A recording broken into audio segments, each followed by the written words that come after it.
Where is the wise man? Where is the scholar? Where is the philosopher of this age? Get down! Baltimore!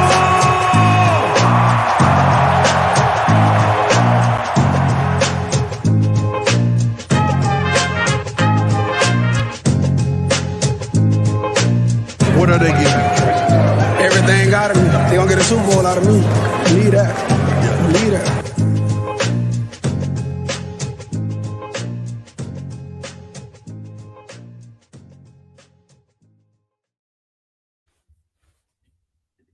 All right, welcome on back to another edition of the Baltimore Beatdown podcast. It is Thursday night, February 17th, 2022.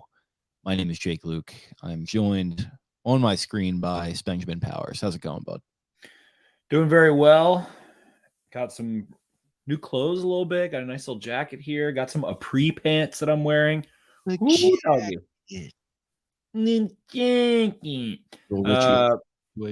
I'm feeling good. I'm a little retail therapy guy. I don't know. Every couple months I'm like, you know what? I'm gonna update the wardrobe. I've gotten a little too heavy. Had to make a lot of donations, but I'm comfy. So that's how I'm doing. How are you doing? I'm doing okay. Just started up a new day job. So that's been a little bit of a transition at my first week over there, getting rolling up the sleeves and having some fun, which was a nice needed transition for me in life. So it's been good. And a little puckered out. But tonight is, as far as the pod goes, we were scheduled to have Bobby Chaucett from WBAL, 98 Rock, all that jazz join us. We were going to do a little home and home thing with him. Turns out the Orioles have a little press conference that they're doing with Brandon Scott, the mayor of Baltimore, tomorrow to make an announcement, it's since been leaked that it's going to be a Paul McCartney concert, which sounds kind of tight. I might be in attendance for that, but Bob has to do some radio obligations tonight, so he won't be joining us. We're going to be rescheduling that. But we figured the show will go on anyway. We like to do 2 per week. So here we are. And I'm doing all right. I'm a retail therapy guy myself. And, I might need to make a little purchase to brighten my days up here, especially now that I'm, paychecks are coming back in. Not that they weren't for too long, but, it'll be nice to maybe treat myself. Are you a, single black female addicted to retail? I don't get the reference. All Falls Down, Kanye West.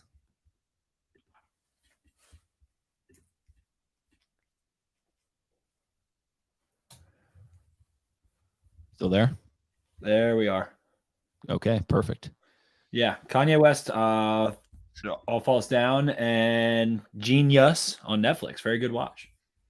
Is it a good watch, or are you just a Kanye guy who's just completely in too deep at this point?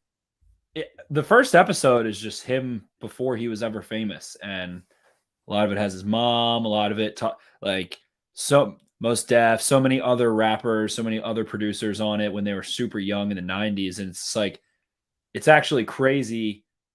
One of his best friends has been keeping a camera on him for like the last 20 years, last 25 years since he was in his like early 20s. And it is insane how much footage he has of everything that goes on. So highly, highly recommend. Yeah, I was Adam Jones mentions in the comments here that you're a noted Kanye fan. I am too. I think he's like the GOAT, but I had to stop doing it after the last couple of years. I can't get on board with the persona anymore. The music up until Life of Pablo is amazing. And then Next conversation. I can't believe that is where you say the music is. Never mind. Keep going. Up until that, it's all pretty good. Life of Pablo is insane, man. That's crazy talk. Insane. No, I'm saying up until that's good, and then after that, that's where he lost me. Life of Pablo is incredible, but after that is where he loses me. I mean, really, the only not great stuff he's had. Yeezus had 2 good songs. And Jesus is King was not great. Yay, did but Yay was kind of stinky. Yay, Loki stunk. Yay, Loki had hits on it though too. Yeah, but like I feel like a lot of these records, dude, like Donda had some really good songs on it, but it was like 4 hours long, and I'm just like, man, like I can't do this. Like, what are we doing? Like, and then I Donda listened to also had it, like multiple versions of the same song on it. yeah, it was just like it's just too much. Like we got to get somebody in there. Like he used to be a producer. He used to tighten things up for other people. We got to get him a producer that's really good. That's like, hey man, Next conversation. Next conversation. Press all of the buttons on the soundboard. he's For one of these yourself. people he is one of these people that is surrounded by yes men, and he's just everything that he does. Like, oh, dude, that's sick. Like, amazing. Like, this is so good. And like a lot of it probably is, but there's too many things that are slipping through the cracks now. He needs to be managed a little bit. That's all I'm saying. Donda was a solidification that he has not fallen off musically at all. And many of my friends who are the biggest haters and were like already trying to say he's over, he's done with. Like there's a lot of people around our age that are like Drake versus Kanye, can't appreciate both for whatever reason. And my biggest Drake fan, Kanye hater friends were like, all right, yeah, it's still really good. Holy shit. I don't know. It's too much for me. There's good stuff on there, like I said, but we just gotta tighten it up a little bit. We gotta also. I mean, there were probably 25 to 35 producers plus on Donda. So let's do it. There's too many cooks in the kitchen. We got to get in there. We got to, God. Oh my God. Get me out of here. I next. Listen, I am a producer. So get me out of here. Get me out of here. Okay. I need the panic button. I need the emergency out of the car. I need the parachute out of I need the James Bond ejector seat. There you go. That will serve for it. So yeah, that's Kanye talk. Anything else going on? I feel like a pretty quiet week. We had the Rams Super Bowl parade and Matthew Stafford just completely curving a woman who fell to the ground and cracked her spine. He was wasted. No, I'm not like blame. Like I thought it was a funny clip, and like I'm not saying I would have done things. Yeah, he was probably drunk. He was like, "Oh, I gotta get at it." Like, whoa. But then his wife jumps down there and helps her. And then it comes out today that, of course, and this is the most predictable thing ever, that they're going to pay all her medical bills and replace her camera. So everyone who was like freaking out at him, can we all just calm down? The Stafford family, low-key, are the biggest ballers like possible. And I was listening to KFC radio with Kelly Stafford on there. And she's kind of, she's had her own little, she alluded to it. She's had her own little take quakes that have resulted in a little too much publicity. Yeah. And she was like, whoa, she alluded to that by basically saying, I'm not getting on Twitter like that ever again. Like, probably for the best. But I think they paid like $250,000 or something for all those tickets to the championship game. They do some crazy stuff. They like live next door to the Kardashian, to Kylie Jenner, and do all kinds of weird stuff. So yeah, he's originally from Highland Park in Dallas, which is known as being a very just a real salt of the earth area with a lot of people that are just going down to the salt mill and just grinding out a day's work. That's really what that is about. It sounds like you're going to the salt mill about him not going to the salt mill. Actually, maybe listen. If I listen, there's a little sodium in that comment. I could feel it. I am a little salty today. I don't know what it is. Maybe Mercury's in retrograde or something. Don't call me on full that. Moon. Pretty sure it was a full moon either yesterday or today. I think you're right because I remember seeing it last night. But yeah, maybe the wolf is just getting out a little bit. But yeah, so there's Kanye, there's Matthew Stafford.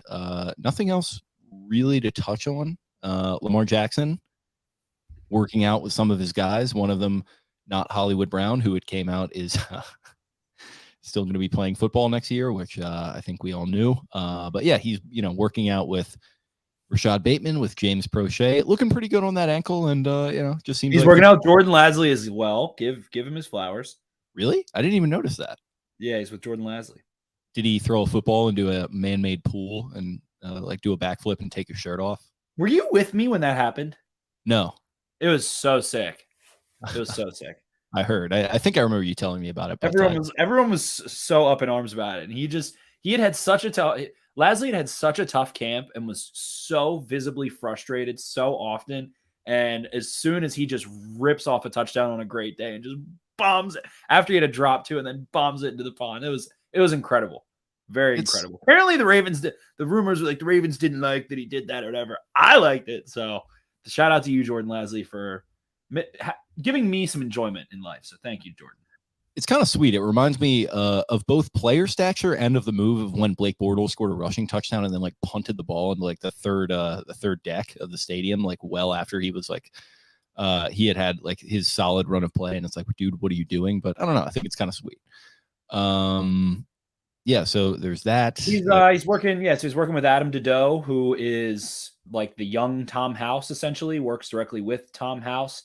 Worked with Carson Wentz and many others. So Carson Wentz has an absolute rifle, and Tom House very well respected. So we have here Adam Jones.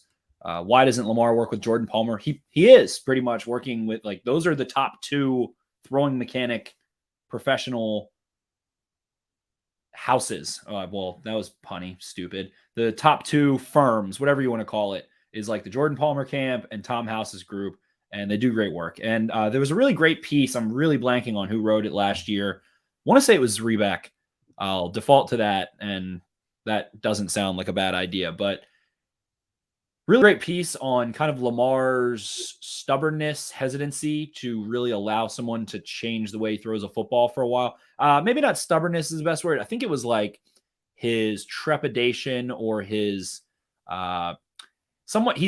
He describes Lamar as someone who really takes a long time to trust someone enough to allow them to make such a profound change to something that he does in life.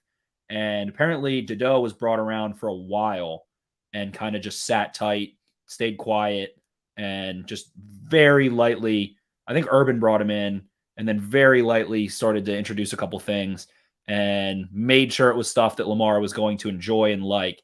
And now it feels like Lamar's completely opened up to Adam Dedeaux, and you see him like posting that he, when he misses a rep or something, and you see him like posting the face palm emoji and listening to Dedeaux, who said like, oh, got to be a little higher than that. And he was like, man, like clapped his hands.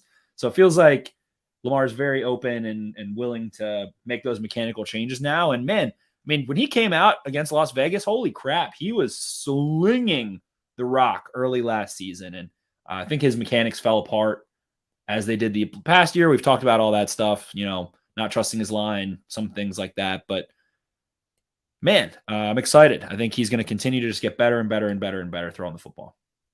Yeah, definitely. So that's nice to see out there. I think he might. Is he on the West Coast, or is he like back here? I think he's like out there somewhere. But yeah, he's getting together with some of his guys and tuning things up. So that's nice to see. Otherwise, not really a ton of news to touch on that I can really tell, unless you can think of anything. But if not, we are here to do a little free agency preview. So earlier in the week, we got the Ravens free agency preview of their own free agents.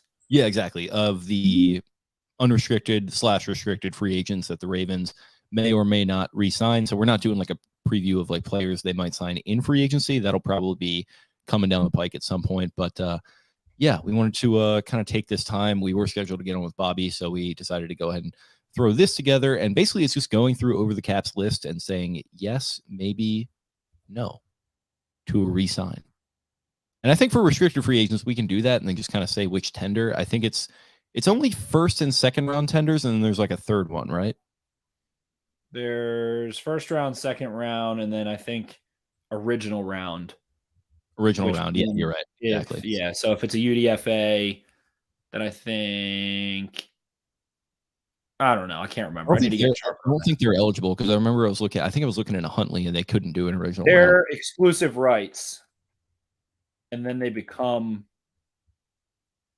a restricted free agent, which means that the Ravens or any team gets the chance to retain to match the offer of whatever team is put in. Right. Okay. So you want to get started? Let's do it. So first coming down the pipeline is Cialis Campbell, 36 years old, played 56.7% of snaps last year. And let's see here. PFF has him taking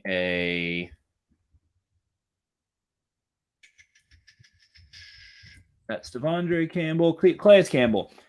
They have him taking a 1 year, $8 million fully guaranteed deal.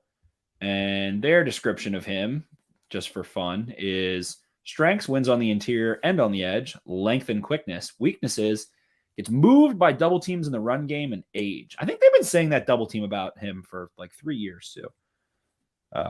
Their grades on him, recent injury history. He played over 750 snaps in every season from 09 to 2019, played 469 snaps in 2020, missed 5 games due to a calf injury. He missed week 12 of this season with a concussion. Other than that, he's been one of the most durable players in the NFL. Campbell, to me, is a yes. I would very much so like to bring him back, aside from football, because he is a jovial, energetic media personality who wants to keep trying to push for that Super Bowl run. I think that it was a little awkward, it felt like, and the Ravens maybe have lacked some leadership defensively at times, and he kind of immediately became that de facto leader when they traded for him, but it's also tough when you're new to come in and do that role. So I think it was a little tentative at first. We saw it in the playoffs last year. You know, he's talking smack to the Titans offensive line pregame, and ultimately they end up winning that game a lot because of him. Derek Wolfe brought in to beat those Titans, very much so.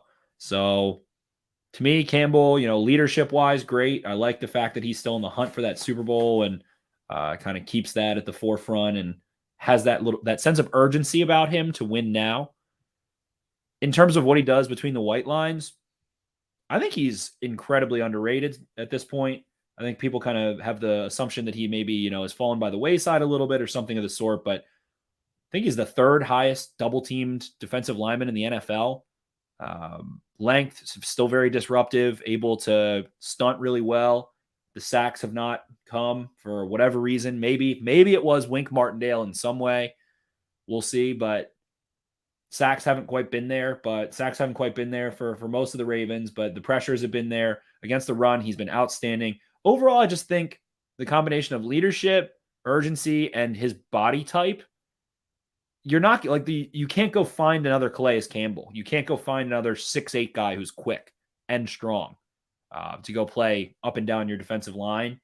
So at this point, I think he's an established leader if he comes back year 3, 36 years old, you know, Walter Payton Man of the Year, all those things, all pros, played with, you know, Patrick Peterson and Jalen Ramsey and endless other really talented defensive players. So I like bringing him back very much. I would take him for that 1 year, $8 million.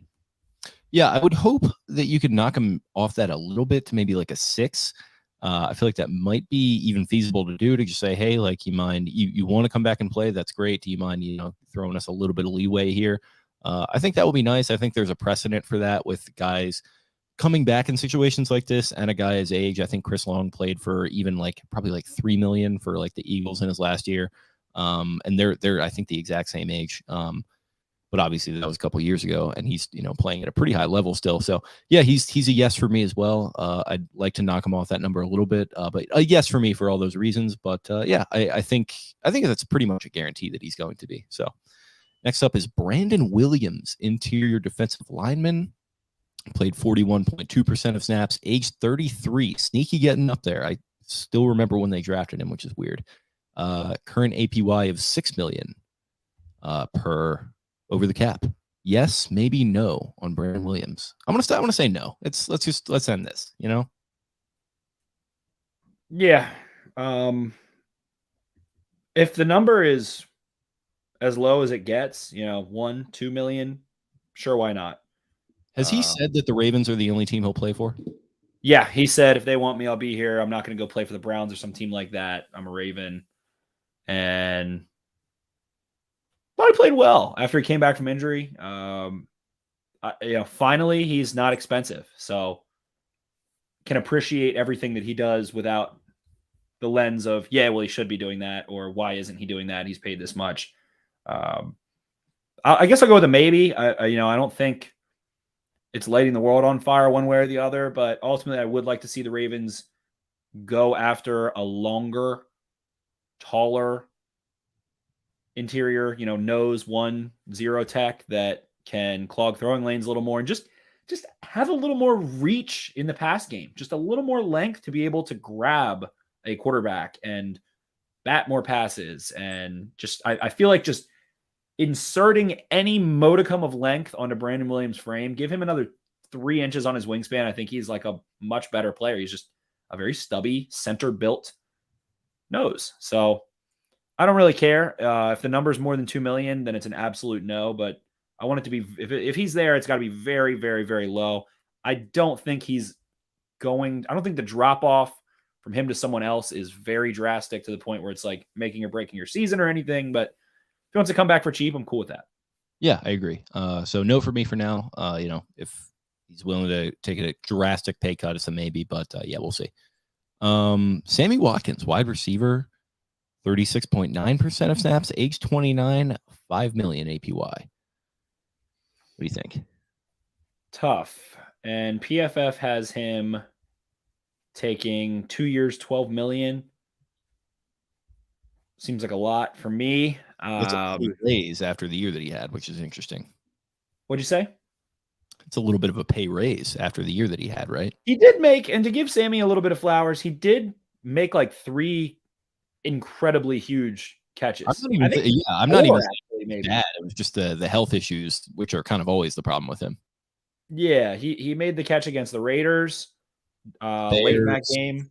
Yeah, the Bears, the Bears, the Lions. He caught basically the perfect pass.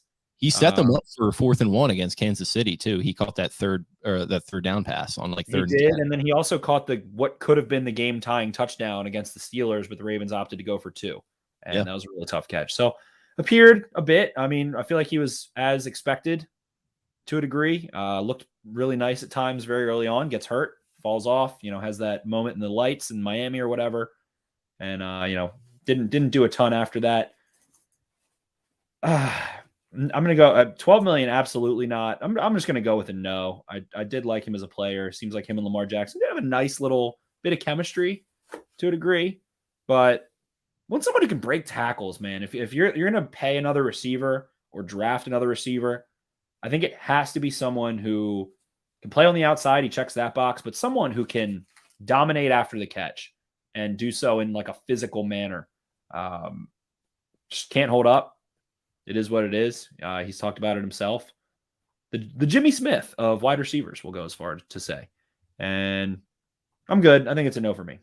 Yeah, I'm going to say no as well. I liked what he brought at times, but it was just the injuries, and everyone said that was going to be the issue. It wound up being the issue. It's unfortunate. I think he's still got some good football left in him, so hopefully he goes and plays it elsewhere. And for me, it's like go get a tall guy, like I was talking about the other night. Get a tall guy.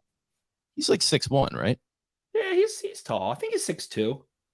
Get me like 6. He's not dunking on guys anymore at this point in his career, and that never really was his game. Guy that plays like above the rim, like, and I don't want to do the T. Higgins comparison just because everyone's going to be like saying, "Oh, we got to go get a T. Higgins," but something more like that. You know what I mean? Yeah, if they could like snag a Devontae Parker or, like I said, someone else who can break tackles, whoever that may be. Sure. Next up, Patrick Ricard, fullback.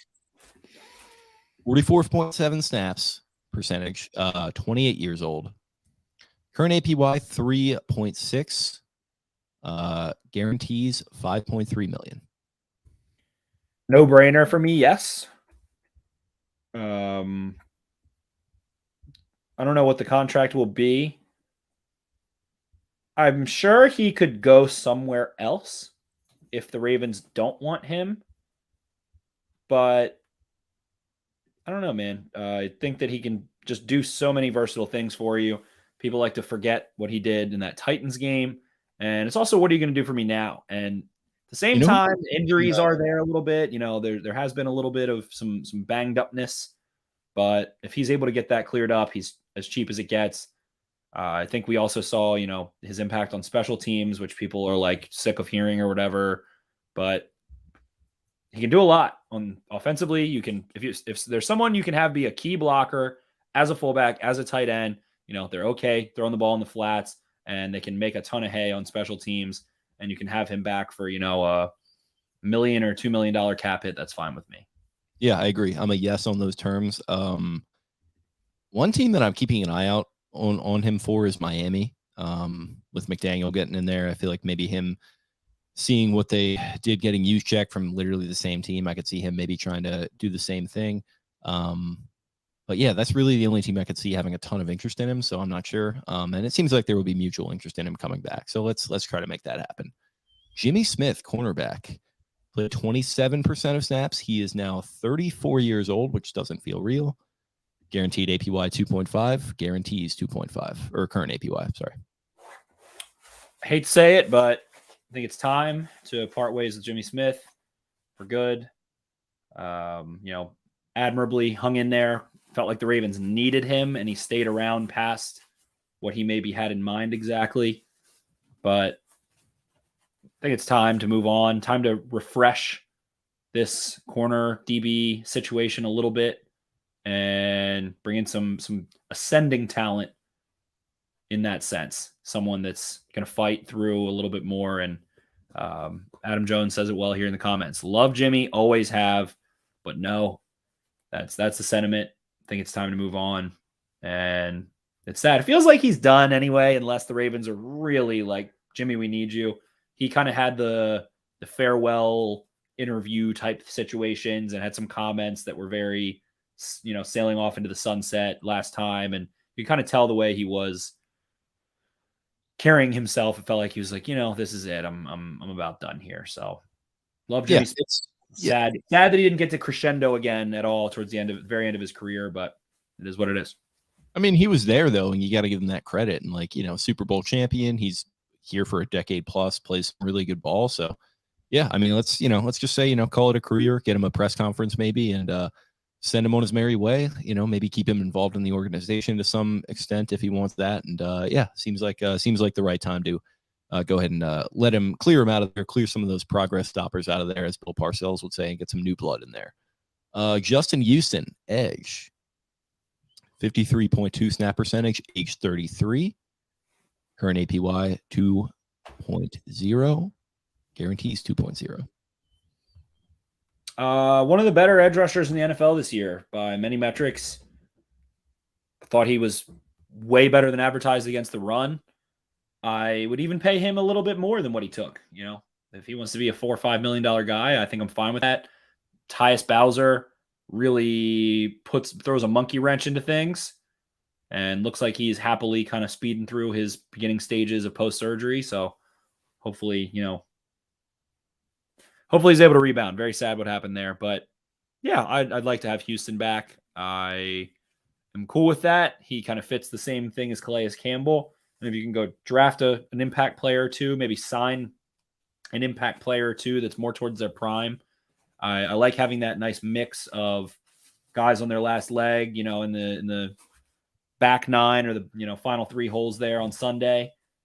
Then I like having guys that are playing for those second contracts or in those second contracts, and then some youth. So I think all of those can be hit if you bring back Campbell and Houston, get both of those guys for like $10 million, $12 million. I think you're doing quite well. Yeah, definitely. I think you mentioned the sort of slotting of guys at the end, guys in the middle, guys that are young. And he's just like straight up, he's just one of their better edge rushers right now. So, the fact that he's still playing that way, the fact that you might be able to get him for cheap, it's kind of a no-brainer for me. I mean, if it's like 2 again, like I'm totally fine with that. So that's a yes. Chris Board, Boss's guy, 30.9 snap percentage, age 27, sneaky, kind of young. He feels like he's been around for a while. 1.6 APY and guaranteed. Big special teams value. Everyone loves that about him. Definitely Vaz. Vaz absolutely loves that value there. Where did I lose myself? I funnily enough think that his over the cap evaluation was a little bit higher. So he got a $3.7 million valuation from over the cap. Dimebacker, played well in coverage, was able to do some things. They mugged him a bunch, was able to get some pressure on some quarterbacks, and obviously a very good special teams player. So according to Over the Cap, who is Vaz's king in the castle, the Ravens got a bargain when they signed Chris Board at 1.7, we'll say, million. To me, he's a maybe. I like what he does. Again, just not going to make or break anything for the Ravens ultimately, I don't think. Feels like he's been an ascending player for a while defensively and has consistently been a really good special teams player. So I'm fine with Chris Board either way. Similarly, you got LJ Fort and Chris Board. It's a maybe for me too. It's just kind of whatever. LJ Fort, also a linebacker, didn't play last year with a torn ACL, age 32, 1.1 current APY, and he was on 987,000 guarantees on over the cap. Interesting one. I want to probably go no. I'd love to have him back, but you gotta start trusting Patrick Queen and Malik Harrison a little bit. And with Harrison's health kind of clearing up and Queen playing well down the stretch last year, maybe you just, you either re-sign Josh Bynes, who we'll get to, or you draft another guy, or, slot in another undrafted guy. They like to do that at the inside linebacker position. I'm going to go no on LJ Fort. Let him, maybe find another spot. Maybe. Again, I just think he's going to be playing on, a vet minimum. I think he'll always play better than whatever you pay him. Coming off of an injury is a little bit tough, but in terms of that linebacker situation, there are definitely guys that could be drafted. A lot of them pretty, I would say deep linebacker class this year based off of what I've seen so far. But I kind of had my eyes on Bobby Wagner for a little while. If he's a cap casualty for the Seahawks, who have directly made comments saying that their young linebackers are the linebackers of the future and they're going to have prominent roles, yada, yada, yada. If Bobby Wagner is to be had, I would love to put my apples in that basket just a little bit. Don't want to break the bank for him, but if you get him in a Darryl Smith-like situation, I'm not mad about it at all. Absolutely. Latavius Murray, running back, 30.4% of snaps, age 32, APY at 1 million, 0 guaranteed. Love the shark, love the zombie horse, love the blind faith in whatever the run concept is. Did some nice things. Can find someone else for sure. Josh Johnson, quarterback, 11.2 snap percentage in the Cincinnati game, age 36, current APY 1 million. He needs to go be a Twitch streamer, I think, because it seems like he's doing pretty well with that.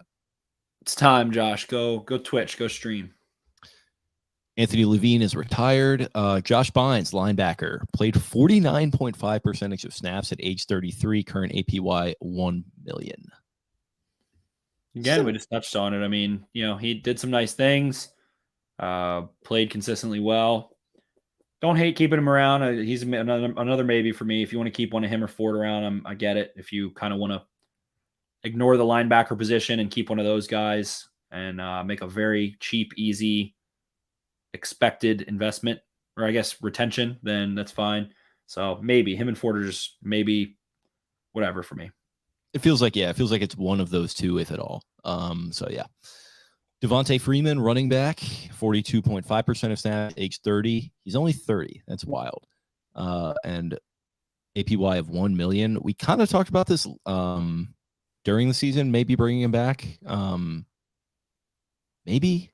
I'm going to go maybe leaning towards a no, just because it's like running back. It feels like they're going to be able to figure it out there. I'm all for like drafting a running back mid to late this year anyway, and bringing back the two guys that you already have. But I'd say maybe to no, but keep his number on file. He played hard this year. Yep, I can't help myself. I'm doing a mock draft. I'm taking a running back in the 3rd, the 4th, the 5th, somewhere through there. I think there's a lot of good. Wow. What'd you say? You said the 3rd, the 4th, the 5th, and I said you're taking 3 running backs. Wow. Yep. Yeah. Reload it. See a JK. See a Gus. Yeah. Maybe in the 1st, just for Vasily. But no, I really like some of the guys in this class. I would like to go youth movement in that sense. Someone that has some freshness to them and can take some carries. JK and Gus, we'll see. I have a lot of faith, especially in Dobbins, who has gone through this before when he was younger, and I feel like he's kind of just one of those freaks that can rebound from tough injuries, but going to be kind of tough, man. Both those guys coming off ACL, not great. So I'd like to go get a young running back that can grow a little bit, that is a little more complete, and have that 3-horse stable. I mean, the likelihood of Gus and JK staying there, I don't think is, or being able to play 34 games between the two of them, don't think is great. The likelihood of both of them being ready for camp, being ready for the season, not great. Probably both will be had a full year. I think you're supposed to have at least 9 months in order to ensure a safe recovery. But give me a young back For sure. Justin Jelly Ellis, a little bit of a controversial re-signing last year. Played 35.1% of snaps, age 32, APY at 1 million. Played pretty admirably this year, I think, and a lot of people think after people were down on that re-signing. So that's a maybe for me, but I wouldn't mind bringing him back if you're going to let some of these other defensive linemen walk, or maybe who knows what's going to happen with Derek Wolfe. That's a maybe for me. Yeah, it feels like I could honestly see him maybe ending up with the Giants or something. It feels like Wink really, really liked him. I think he was trusted to execute his assignment correctly. While he might not have been a dominant player or anything, or able to have a huge impact, I think he quietly was very nice, very good. Helped the Ravens a lot this past season, but I don't know, man. Just kick it on over. Let's see what Khalil McKenzie can do or something. I think if you're bringing back a Houston and a Campbell, and you've got Wolf there too, let's revitalize the juices. Let's try and build the room up. Draft picks there for sure. Free agents there. Absolutely. Why not? I'm down to not keep him or Williams. Yeah, me too. Tony Jefferson, safety, picked off the scrap heap at the end of the 2021 season, played admirably down the stretch, 21.5% of the snaps to be specific.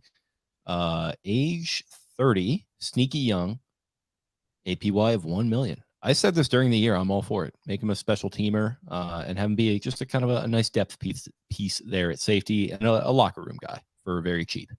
CoCat, part 2. Exactly. Pernell McPhee, edge, kind of your rush linebacker there, 21.5% of snaps, been dealing with injury issues for a while. Age 34 now, APY 1 million, guarantees of around 300,000. I'm riding off into the sunset with Fee. Done some nice things in Baltimore, but I think they did a good job managing his workload in 2020. Ended up being a real impact player. Blew up the Titans as well. And I think it's good for Fee to sail off, retire, taking a real hit on his body. Don't want to rely on him again at this point. And that edge room, that defensive front, it needs a little bit of a youth movement, especially if you do want to bring back a Houston or a Campbell or both. So I'm going to say thank you to Pernell McPhee for being a badass for a better part of a decade, or I guess, a decade? I think it's interesting because I think he's the same draft class as Jimmy Smith. They're either the same one or they're two apart or one apart. It kind of feels like the exact same thing. Like, hey, thanks for your service. Now go retire. And, let's just be happy. Prospects Providence here. Broderick Washington did not ride the bench. Broderick Washington played a lot and played pretty well. He's stepping into that role for sure. Gonna be a rotational guy for sure. Already was. He's played some good ball. Eric Tomlinson, tight end. I didn't realize he was 30 years old. 25.7% of snaps here, 990,000 APY. I want to go no, but keep his number. I mean, they always keep his number. They seem to rotate him in there a good bit when he is on the free agency pile. They'll bring him back X, Y, and Z. So I'm going to go no, but keep that number on file. I feel like he's going to be around for camp, but won't end up being on the team. Underrated beard, hair that we've never really talked about enough, and I don't think anyone has. We haven't. I wish he would make more plays in the passing game, and then that would kind of attune people to his look a little more, because he's got a great aesthetic. I'll give him that. He looks like the Liver King if he decided to actually do something. If the Liver King wasn't a short king. Sure. Yeah, he's a large king, in fact, and a lot of people felt the wrath of that with his blocking. Just a solid tight end, a solid rotational guy. Probably did more this year than Josh Oliver as far as a contribution, which we were not expecting, I wouldn't think. So, yeah, just keep that number on file. That's what I would say. How many receptions do you think he has in his career? 2, 3. Oh, wow. I was going to guess way more than he actually has. It's 18. Wow, okay. He was with the Giants before? The Jets, the Giants, the Patriots, the Raiders, the Ravens, the Giants, and the Ravens. I think his most meaningful stint was with NYG, but I could be wrong on that. He's That's interesting. Good for him. 18 catches. Okay. Yeah, just a good blocking piece. I like Tomlinson. He went to my school that I'm an official fan of their football team, UTEP. Actually, never mind. I'm an idiot. Never mind. I'm San Antonio. Wow, I'm a bad fan. You're a big nutsack guy, huh? Huh? Charles Scarf, UTSA.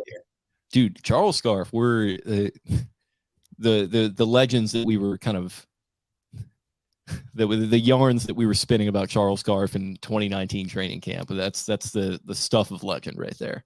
I will always be a Charles Scarf supporter. Me too. I mean, the guy is just an absolute unit in person. He is a unicorn, and he just needs to get a fair shot out there. That's my take on Charles Scarf. So, Harbs, get your head out of your ass and give Charles Scarf a shot. I can confidently say we've got Deuce 1042. Hayden Hurst is going to be a free agent. Ravens should inquire. I don't. Very willing to be wrong here. I don't think Hayden. I think there is a 0% chance Hayden Hurst ever comes back here. Yeah, I think I don't think he has like bad blood, but he's probably like, yeah, I like those guys, but also kind of fuck those guys. Like they picked a guy in the 3rd round and he turned out to be better than me. Like that sucks. And then they traded me, and then he wanted to be traded, but yes. I got then he got swoggled again by Kyle Pitts. Yeah, that's tough, man. He's like the Alex Smith of tight ends. He is. He certainly is. Like the player, but I love Hayden. Same. Don't think he'll be back though. Very confident in that. Interesting one. David Sharp. He's an unrestricted free agent at left tackle. Played 5.4% of snaps. Age 27. 990 APY. A lot of people like David Sharp's abilities. As a developmental tackle. Yeah, as a depth piece. I think he will be in camp. Get another one. I don't think I'll have a guaranteed contract. I think they'll probably go in another direction, but I don't hate David Sharp at all. I believe he is someone who's capable of stepping into a game and looking the part. Former 4th round pick, who I believe has started some games a little bit, 5-7 starts in his career, something of the sort. But I'm gonna go with no, whatever. Bring him in for camp. Go. He's doesn't end up making the roster. Practice squad guy, maybe, whatever it is. Anthony Averett, cornerback, 74.3% of snaps, age 28, APY 780, guarantee 661. Was thrust into a starting role this year, played pretty well. Got injured down the stretch. What was his injury again? Lower body. I think he broke his collarbone last year. I don't know what his injury was. Ankle? Yeah. Wow, I really can't remember. This season was a whirlwind. Yeah. I don't know, but this is a weird one. I personally would be surprised. It was a ribs injury. That's what it was. Fractured rib, yeah. I genuinely feel like he should be paid by another team like a little bit too much. He, definitely got beat up a couple times, but all corners do, even the best ones. And I thought he played really admirably. I thought he had some really nice breaks on passes. He is so fluid. I feel like he's very technically refined, had a couple picks. I'm fine to go sign it. If I'm like the Lions or like the, I don't know, Jags or just some middling team, I'm like, hell yeah, I'll sign Anthony. If you've got a ton of money and you want to sign Anthony Averett for 2 years, $13 million or something, hell yeah, I think they should. Ravens particularly, it's like the cornerback situation is just very peculiar overall. Your top 2 guys coming off of some bad injuries. Obviously, Marlins is a little different. It's upper body and shouldn't, hopefully linger or whatever. But I don't know. I don't know what the Ravens do at corner. I feel like they definitely draft at least one. You've got Westry hanging out there, the tall, long, developmental guy who's still pretty young. Tavon Young's still hanging around. Feel like he's going to end up maybe being asked to take a pay cut and probably obliging. And, Mon Marshall, who just has never been able to play, and whatever else you got there. Darius Washington playing in the slot at times. I don't know. Ravens cornerback situation, very weird. PFF didn't even have Anthony Averett in their top 200 free agents. So if, there's a 1 year, $3 million, sure, why not? For sure. Yeah, I feel like he's going to leave, though. I've always imagined him playing for the Eagles. I don't know what it is. I don't know what it is.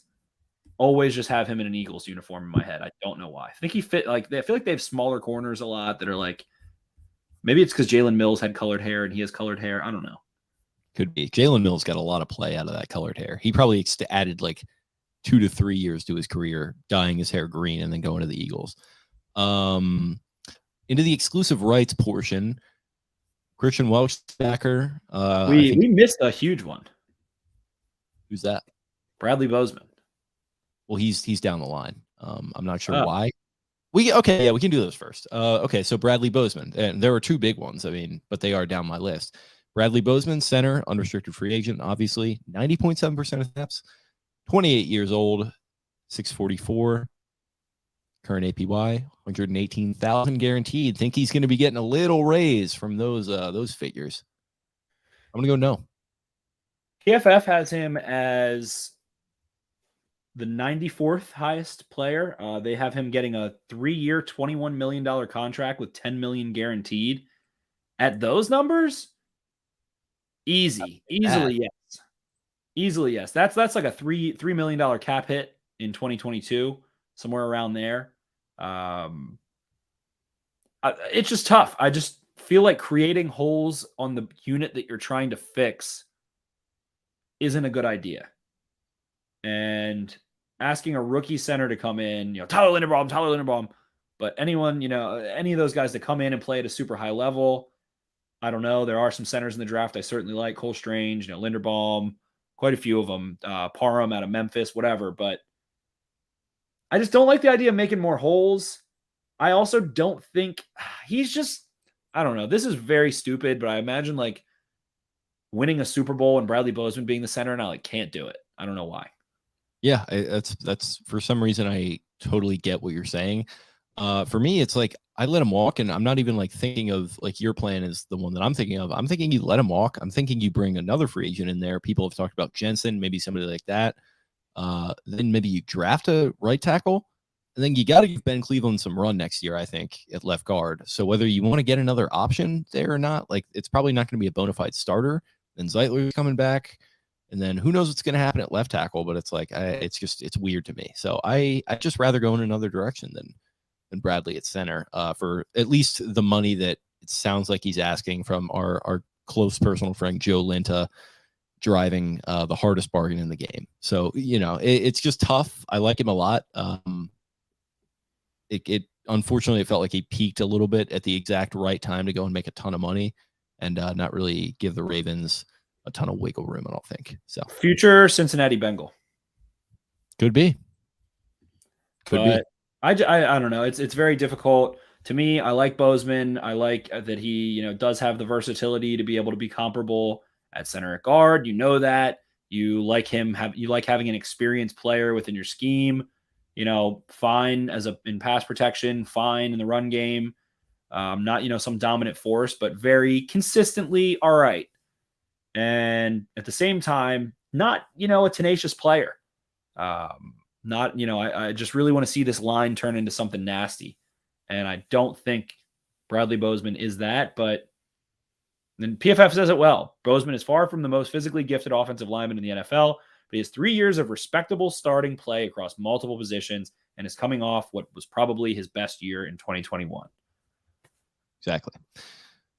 Another big one, the last big one, I think, Deshaun Elliott, safety, played, says 28% of snaps, age 25, which is another weird one. 654 grand APY, 157 in guarantees. This is another no for me. I'm going to let him hit the market. I feel like you've committed to Chuck Clark at that position, and it feels like they're a little bit redundant. We've talked about this idea of going to get a rangier safety. I'm on board with that. So I like Deshaun a lot. I like the attitude that he brings. But unless he's coming home with a little hometown discount, I'm gonna let him test the market out a little bit. PFF has him at 1 year, $5.25 million, $4 million guaranteed. I can see him play for like the Texans or something. I don't know. Feel like he'll find a place to play. He's been fine. Maybe I shouldn't take PFF too seriously on their 123rd player. Strengths, versatility. Okay, that's fine. Range. Yeah, I mean, he can run and break on the ball decently. Sure. Weaknesses, man coverage. I very strongly disagree with that. Tackling, very strongly disagree with that. And finally, physicality. They didn't watch him play. You simply didn't watch him play. If you think physicality is one of his weaknesses, but the scheme fit and role, rotational safety, spot starter. Yeah. I don't know. If he's 2-3 million, why not have him in there? Just it's a maybe. I'm indifferent, again, probably not going to change the aligning of the stars one way or the other for the Ravens. So Go to Detroit and to be a culture guy for Dan Campbell and make some good money. I think that would be a good route for him to take. Such bad hands. What? I don't know what is wrong with the Ravens DBs. Yeah, that's a whole nother bad hands. I think he had like 6 picks in a season at Texas and made like highlight reel catches. And then comes to Baltimore, just can't catch the football. I don't know. I watch them catch the football in practice. I watch it over and over. They catch the ball 1,000 times a day, over and over and over and over and over. At them, like they do the drill that Marcus Peters tore his ACL on, where they backpedal, break on the ball, and catch it. Backpedal, break on the ball, and catch it. Backpedal, break on the ball, and catch it. Every single day they do that drill. They catch footballs. I watch it. They do like simulated one-on-ones where they jump and catch. I don't know what the issue is. Too excited. Moment's too big. Piss down your leg. I don't know what it is, but if he caught a couple more footballs, he probably is getting a bigger deal. Probably. Okay, so now we are into the RFAs. So you got Christian Welch at ERFA, that 24-year-old inside linebacker special teamer. Yeah, you absolutely extend that qualifying offer, I think. I'm sure you agree. Yeah, I'm fine with Welsh. Khalil Dorsey, cornerback, didn't play any snaps, age 24. They already re-signed Seymour, so I'm probably just going to say no to this one.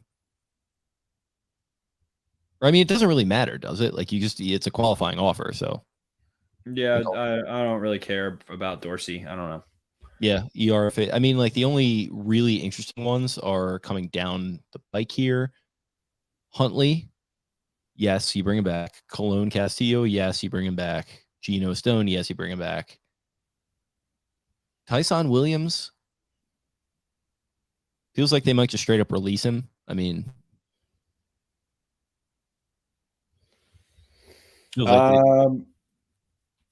so they're exclusive rights. So if their original team offers a 1-year contract at the league minimum, the player can't negotiate with other teams. So yeah, they have his rights as a player for his contract. So all they have to do is just extend that offer, and he can't go anywhere else. But it just feels like, man, it feels like to me, just let him walk. Like, let's just everyone wash our hands of this situation and just let him pursue other opportunities. It's the way I see it. But Tyson, yeah, don't, fine, whatever. Don't care. Castillo, sure. I don't know. He's like, there's some weird like fan base thing about him. I don't know. He is not good. He has a hyphenated name. He does. That does check a box, as we've discussed. And I don't know.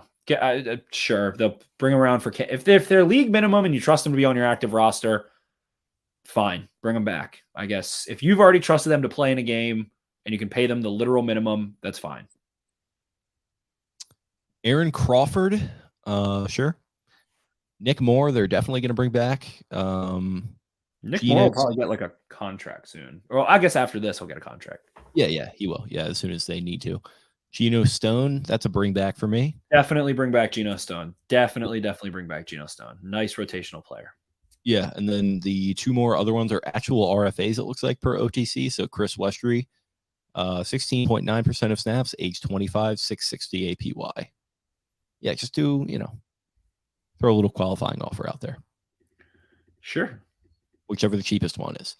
And then Otaro Alaka, I think you can probably just let him walk, especially with some of the other linebackers we talked about. You can have him in camp if you want, but you can also have UDFAs in camp. Sure. And then the rest of these guys are either re-signed by the Ravens, so Nate McCrary, Jalen Moore, and then Jake Verity's on the Colts now. that does it for the list. Will Jake Verdi be the Colts kicker next year? Could be. Listen, they're still trying to fill in for the ghost of Vinatieri. It's just a shame that EDC couldn't get a draft pick for him. It is. I think he will be the kicker ultimately. Okay. Well, that is all we got, I guess. It is. Troy T, that backpedal drill is not very relevant. It is a nice warm-up, but not nearly the same as breaking on a 10-yard cross where the quarterback tries to rifle into a small window or the DB slides to catch it. They do all that. Like I'm saying, they do all these drills. They start by catching the ball. They continue catching the ball. Throughout practice, they catch the ball. And then they don't. Working with Perriman in the offseason, maybe. Yes, that probably is it. Could be. All right, guys. Well, this was a fun, tight little hour of the pod.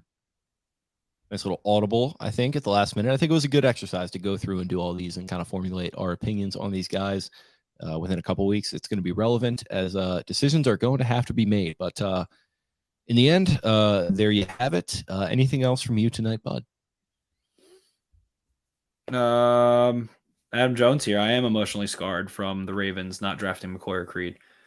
Yeah, I don't know. It's going to be, I feel like this free agent class has a little bit more bona fide options at the top that I feel like the Ravens will be interested in, especially that safety department. Williams, Tyrann Mathieu, Marcus May.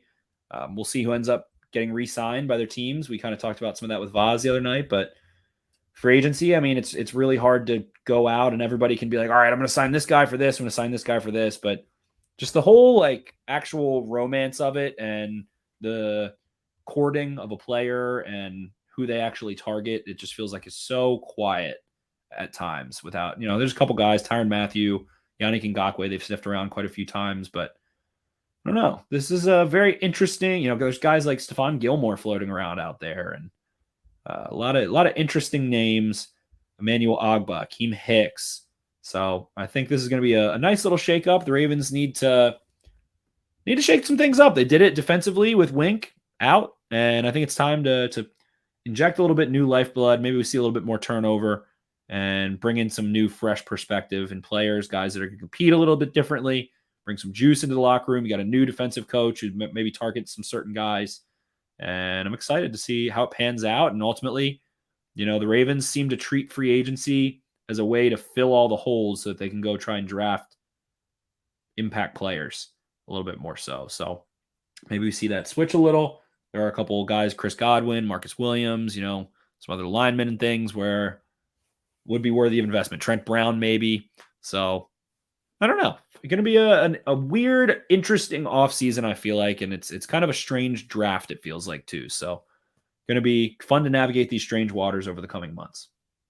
Absolutely will. And we will be here to do it. Thank you guys for listening to this episode and stay tuned for those when we do. But in the meantime, I will go ahead and get us out of here. If you liked what you heard, follow us on social media. You can find the show on Twitter at Podcast Beatdown. I am at Jake Luke. Spencer is at Ravens 4 Dummies. That's the number 4 in the middle there. Check us out on Instagram as well. And check out BaltimoreBeatdown.com for all our great writing on all of this and more. Fun show tonight. You guys have yourselves a great weekend, and we'll talk to you again next week. See ya. Arrivederci. Where is the wise man? Where is the scholar? Where is the philosopher of this age? Get down! Baltimore!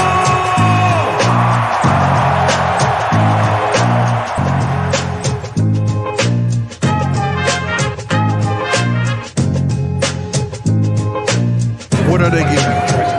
Everything out of me. They gonna get a Super Bowl out of me. Believe that. Believe that.